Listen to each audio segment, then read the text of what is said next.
नमस्कार दोस्तों, study IQ में आप सभी का स्वागत है। मेरा नाम है डॉक्टर महिपाल सिंह राठौड़ और आज इस वीडियो में मैं आपके साथ डिस्कस करूंगा कोविड 19 की सेकेंड वेव के बारे में।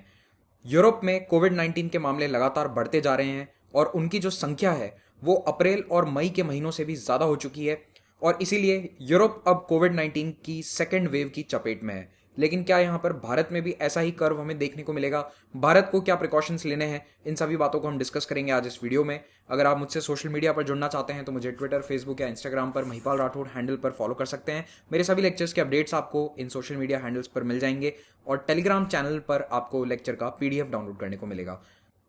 23 अक्टूबर 2020 के आंकड़ों के अनुसार दुनिया में 4 करोड़ 21 लाख से भी ज्यादा कोरोना वायरस के केसेस हो चुके हैं, जिनके कारण 11 लाख 50 हजार के आसपास डेथ्स हो चुकी है, ऑलमोस्ट 11.5 लाख।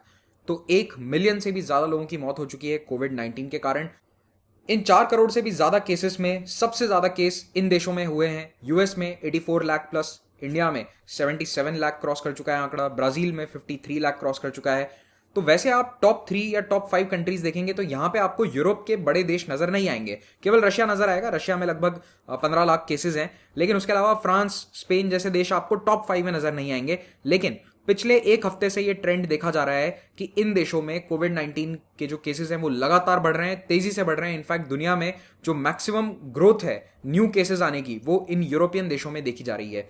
अकेले फ्रांस में 21 अक्टूबर को 41,000 नए मामले आए थे कोविड 19 के, which is a record for France. पिछले 8 महीनों में इतने नए केसेस एक ही दिन में कभी नहीं आए हैं। तो अगर हम पूरी दुनिया में कोविड 19 के नए केसेस आने का आंकड़ा देखें, अगर आप इस ग्राफ को ऑब्जर्व करेंगे तो आप देखेंगे कि एक समय ऐसा आया था जुलाई से अगस्त सितंबर तक, जब केसेस फ्लैट हो गए थे, प्लाटू हो गए थे। तो उस समय लग रहा था दुनिया में कि अब केसेस बढ़ेंगे नहीं। जो स्पाइक था या फिर जो पीक था वो आकर बीत गया जून जुलाई के महीनों में। तो अप्रोक्सीमेटली 3 लाख केसेस हर रोज आ रहे थे, लेकिन पिछले एक हफ्ते में या 15 दिन में अगर आप कहें देखें तो यहां पर ये केसेस लगातार बढ़ते जा रहे हैं। इनफैक्ट 21 अक्टूबर को दुनिया में लगभग 4,80,000 नए केसेस देखने को मिले थे। 4,79,000 समथिंग एग्जैक्ट आंकड़ा था। इतने नए केसेस एक दिन में आए थे पूरी दुनिया में। ये मैं पूरे वर्ल्ड का ग्राफ आपको शो कर रहा हूं। तो कुल मिला के मैं ये कहना चाह रहा हूं कि जो पीक हमें लग रहा था यहां पर आ गया है, क्या वो अब आगे जाकर आएगा, ये हमें कहना मुश्किल है। एक बात जरूर तय है कि यूरोप में सेकेंड वेव आ चुकी है। ज्यादातर बड़े यूरोपियन देशों में कोविड 19 के केसेस अप्रैल और मई के मुकाबले बहुत ज्यादा देखने को मिल रहे हैं। तो जो फर्स्ट वेव थी, जिसे हम कह सकते हैं कि फरवरी टू अप्रैल या मई तक की जो फर्स्ट वेव थी, स्प्रिंग टाइम जिसे कहते हैं, तो स्प्रिंग टाइम का जो आउटब्रेक था उससे बढ़कर ये वाला आउटब्रेक है जो अभी सर्दियों के पहले फॉल सीजन में देखने को हमें मिल रहा है। तो मैं आपको पिछले 2 दिनों के आंकड़े दिखाता हूं दुनिया भर में जो नए केसेस आते हैं उसके बारे में। तो अगर हम कल के आंकड़े देखें तो यूएस में 74,000 नए केस थे, भारत में 54,000, फ्रांस में 42,000। आप देखिए फ्रांस नंबर 3 पे आ गया, जबकि आबादी में अगर आप देखें तो इंडिया यूएस के मुकाबले फ्रांस कहीं पर भी नहीं है। ब्राजील में 31,000 एक्सपेक्टेड है, ये 3 देश तो टॉप पे ही चल रहे हैं। लेकिन फिर आप देखिए सारे यूरोपियन देश हैं, यूके 21,000, स्पेन 21,000, अर्जेंटीना ये साउथ अमेरिकन कंट्री है 16,000, इटली अगेन 16,000 और रशिया भी लगभग 16,000। तो यूरोप के लगभग सारे बड़े देशों में 16,000 से ज्यादा केसेस आ रहे हैं और फ्रांस ने तो चौंका दिया था कि 42,000 नए केसेस आए हैं। अगर आप एक दिन और पुराने आंकड़े देखें तो यहां पर भी आपको नजर आएगा यूएस इंडिया के बाद में यूके 27,000, फ्रांस 27,000, उसके बाद स्पेन, रशिया, इटली, इन सब में लगभग 16-17 हजार के आसपास केसेस हमें देखने को मिलेंगे। तो ये यूरोपियन देश टॉप 10 में आ चुके हैं, जबकि इनकी आबादी टॉप 20 में भी नहीं आती है। अगर आप पॉपुलेशन को देखें तो भारत की आबादी आपको पता होगी, हमारी आबादी लगभग 1 बिलियन 35 करोड़ या 1 बिलियन 40 करोड़ के आसपास है। यूएस की आबादी 33 करोड़ के आसपास है। लेकिन अगर आप यूरोपियन देशों की आबादी को कंपेयर करें तो देखिए रशिया में 14.5 crore, Germany is somewhere 8.4 crore, United kingdom 6.7 crore, France 6.5 crore, Italy 6 crore, Spain 4.5 crore approximately. एक कंपैरिजन के लिए मैं आपको यहां पर बताता हूं कि जो भारत के राज्य हैं उनके कंपैरिजन में ये आबादी है। आप टॉप 4 राज्य हटा दो भारत के, जैसे कि यूपी, पश्चिम बंगाल, महाराष्ट्र और बिहार, इनकी आबादी काफी ज्यादा है। इनके बाद जो दूसरे स्टेट्स हैं जैसे कर्नाटक, तमिलनाडु, राजस्थान, गुजरात, मध्य प्रदेश, ये सभी लगभग 7-8 करोड़ के आसपास इनकी पॉपुलेशन है। तो हम कंपेयर कर सकते हैं कि यूरोप के जो ये देश हैं इनकी आबादी भारत के राज्यों के बराबर है। अब आप अपने स्टेट में इमेजिन करो कि एक दिन में 40,000 20,000 नए केस आए तो वहां पर क्या स्थिति होगी। तो मैं आपको कुछ देशों के डेली न्यू केसेस के ग्राफ बताता हूं। एक दिन में आने वाले नए केसेस का अगर हम ग्राफ देखें तो जर्मनी में आप देखेंगे मार्च अप्रैल में मैक्सिमम केसेस आते थे दिन के 6,000, लेकिन अब ये केसेस आने लग गए हैं 8,000 और 11,000 तक पहुंच चुका है। फ्रांस में ये आंकड़ा था समवेयर अराउंड 5,000 इन मार्च अप्रैल जब कोरोना का फर्स्ट वेव था, और अब देखिए ये आंकड़ा पहुंच चुका है ऑलमोस्ट 30,000 के आसपास। 27,000, 30,000, 40,000 तक केसेस आ रहे हैं।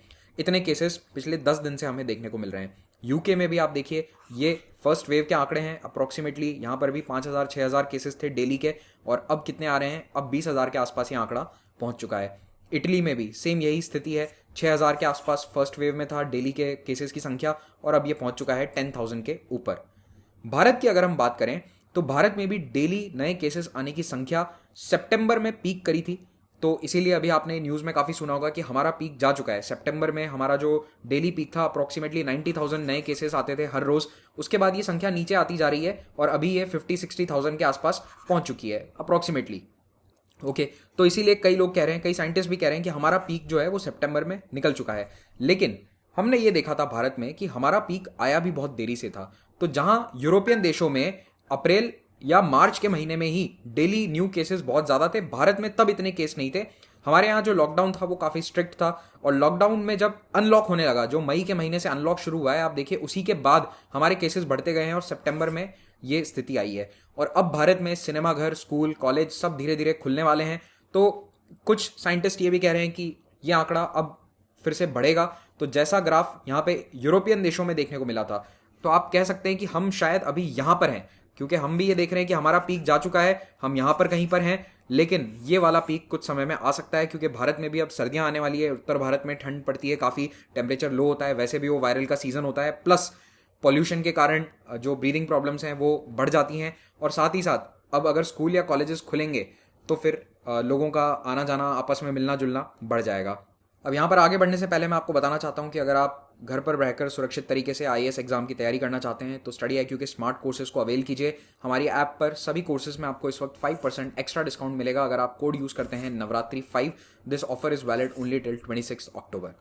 अब यूरोपियन देश इस सेकेंड वेव से निपटने के लिए क्या कर रहे हैं? फ्रांस के प्रधानमंत्री ने कल साफ तौर पर कह दिया कि सेकेंड वेव आ चुकी है और देश के लगभग सभी हिस्सों में एक नया लॉकडाउन इन्होंने लागू कर दिया। ऑलरेडी कई शहरों में नाइट कर्फ्यू फ्रांस में लागू था, उसे बढ़ाकर लगभग पूरे फ्रांस में एक्सटेंड कर दिया गया है। और न केवल फ्रांस बल्कि स्पेन, जर्मनी जैसे कई देशों में अलग अलग राज्य, अलग अलग शहर अपने यहाँ पर लोकल कर्फ्यूज इंट्रोड्यूस कर रहे हैं। जहां पर केसेस ज्यादा हैं वहां पर कर्फ्यू लगाया जा रहा है। 22 अक्टूबर को यूरोप में आयरलैंड नाम का जो देश है वो पहला यूरोपियन देश बन गया जो पिछले कुछ महीनों में नेशनल लॉकडाउन इंप्लीमेंट कर रहा है। पूरे देश में देशव्यापी लॉकडाउन घोषित कर दिया गया है आयरलैंड में 22 अक्टूबर को। फ्रांस का कर्फ्यू इतना व्यापक है कि उसकी 7.25 करोड़ की आबादी में से 4.5 करोड़ लोग नाइट कर्फ्यू के अधीन आएंगे। वहां पर किसी भी तरह का सोशलाइजिंग अलाउड नहीं होगा, केवल आप जरूरी काम के लिए बाहर आ जा सकते हैं रात को। और आयरलैंड जैसे देशों में तो कंप्लीट लॉकडाउन आ गया है। इनफैक्ट यूके के भी कई हिस्सों में एक फायर ब्रेक लॉकडाउन इंप्लीमेंट किया जा रहा है। जैसे वेल्स नाम का जो एरिया है यूके का, वहां पे आज से फायर ब्रेक लॉकडाउन है। फायर ब्रेक का क्या मतलब होता है, या सर्किट ब्रेकर एक टर्म आपने कभी अगर सुना हो, नहीं सुना तो आज समझ लीजिए या सुन लीजिए। फायर ब्रेक या सर्किट ब्रेकर लॉकडाउन कहते हैं जब केसेस बहुत ज्यादा बढ़ने लग जाएं तो एक शॉर्ट टाइम पीरियड के लिए, कुछ समय के लिए लॉकडाउन इंप्लीमेंट किया जाए, 2 हफ्ते के लिए, क्योंकि वायरस की साइकिल इतनी होती है। तो 2 हफ्ते का स्ट्रिक्ट लॉकडाउन जो है वो केसेस, बढ़ते केसेस को एकदम से नीचे लाने में मदद करेगा।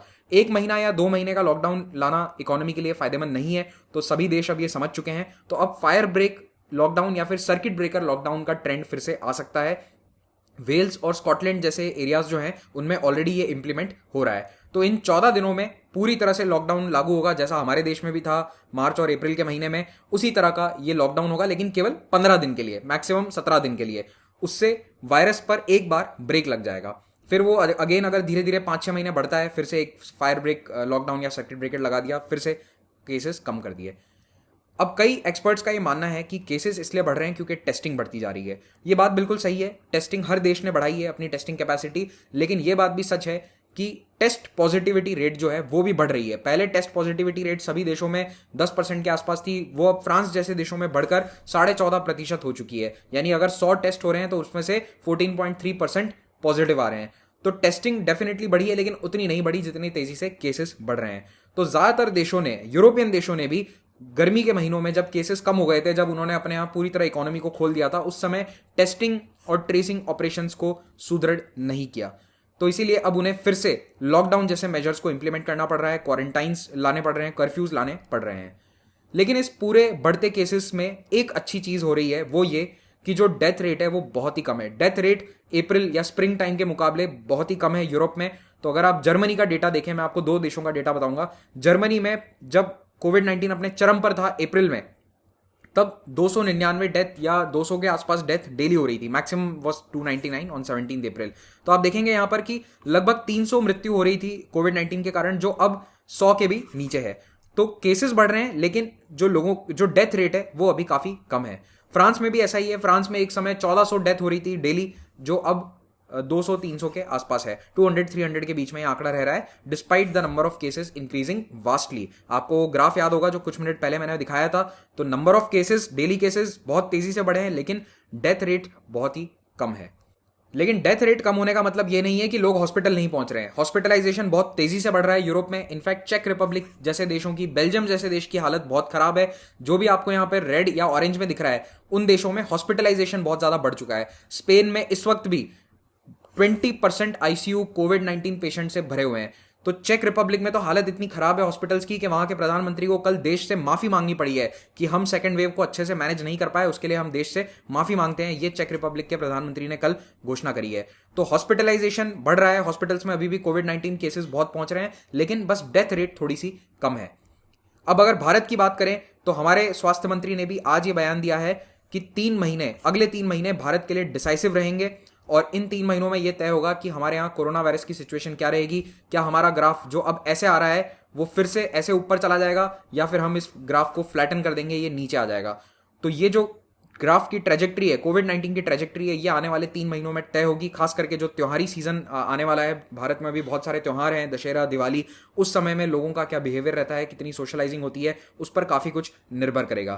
तो इसी के साथ ये लेक्चर समाप्त करता हूं। Thank you very much for watching this. Have a great day.